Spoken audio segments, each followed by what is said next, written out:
Florida schools must now teach students about the, quote, benefit of slavery when teaching Black history. The controversial new education standard passed by the State Board of Education earlier this week. Now, this follows Governor DeSantis' so-called Stop Woke Act, which forced the rewriting of education standards there in Florida. A controversial part of these new standards is instruction for middle school students to learn, quote, how slaves develop skills, which in some instances could be applied for their personal benefit.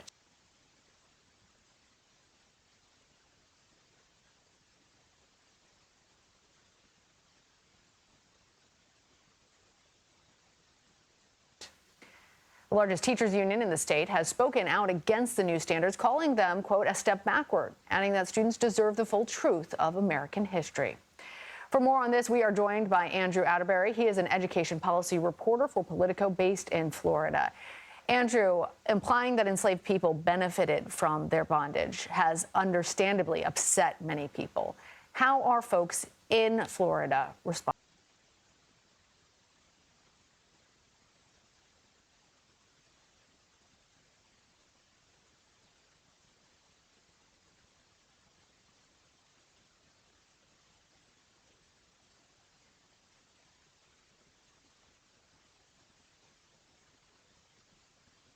Responding to this?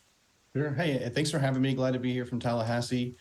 So that they came out on Wednesday at this meeting, and this is really the first time that people got a glimpse of what these standards look like. And it was a firestorm for the Florida Department of Education, the Board of Education. People that were there weren't too thrilled with these lessons, but the state they were proud to roll these out. This is something they've been working on for a while. Like you said, they come from the Stop Woke Act. That was something that specifically Governor Ron DeSantis requested last year.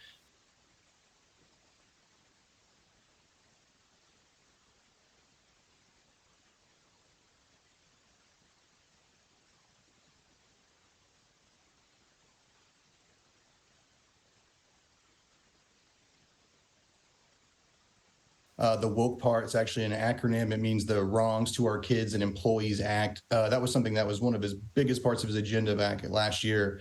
And that what the law actually does, it creates new protections for students and even workers is a whole other part of it, that a person shouldn't be instructed to feel guilt, anguish, or any form of psychological distress due to their race, color, sex, or national origin.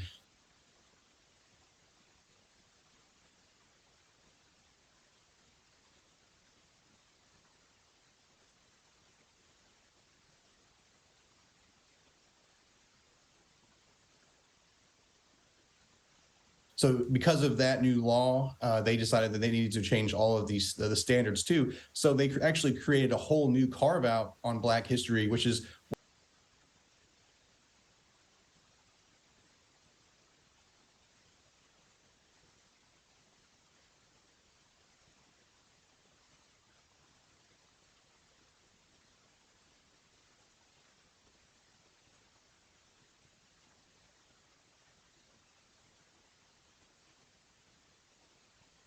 why they were so proud of it. It was something that they thought went even deeper than their previous lessons. But whenever these were rolled out and you saw some of the framing of it, some people really took issue with it.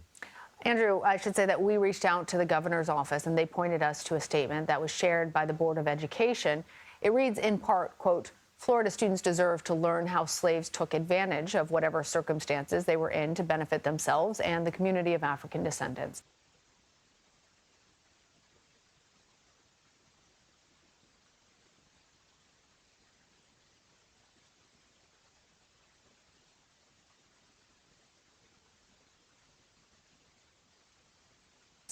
How does this differ from what has been taught in the state in the past?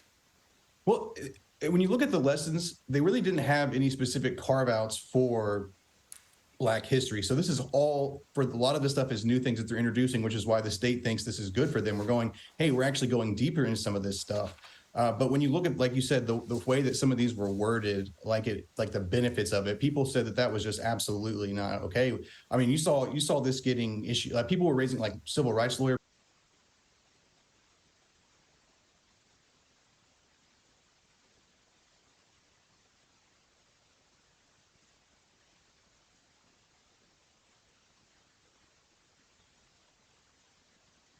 Benjamin Crump was talking about this. So this was getting a lot more attention than just Florida, which is probably not something that people expected, just from the way that it was rolled out. And as you and the statement that you mentioned earlier, the state is also taking aim at the teachers union, saying that a lot of this is their fault and that they're blowing up an issue that the state thinks really isn't a big deal. And this is something that you see a lot in Florida. DeSantis administration, the Department of Education, they're constantly at odds with the teachers union. This is things that go back to the COVID pandemic, teacher pay. I mean, that's pretty typical for Florida, but there were other organizations as well. There were state lawmakers, there were Democratic lawmakers who raised issues with this. The NAACP was there. I mean, so there were several other groups too. So it's not just teachers unions, but that's kind of what the state is doing a little bit, is needling the union, saying y'all kind of sparked a lot of these concerns. Well, I'm sure that there's also parents who are concerned about this, and I'm wondering where we go from here. The Board of Education, made up entirely of DeSantis appointees. So what recourse do parents have if they disagree? Well, now this really falls on school districts to carry this out, and then we'll go through picking textbooks and things like that. But as far as the state goes, I mean, these are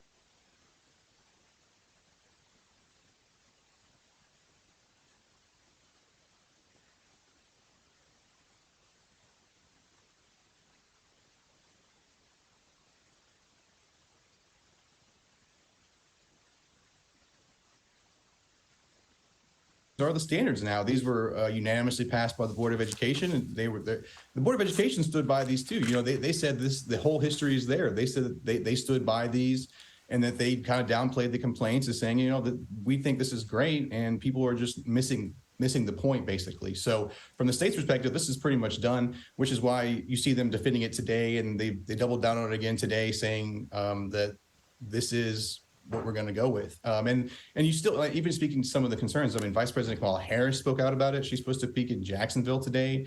So this is getting a lot more attention than I think folks really expected it to. All right.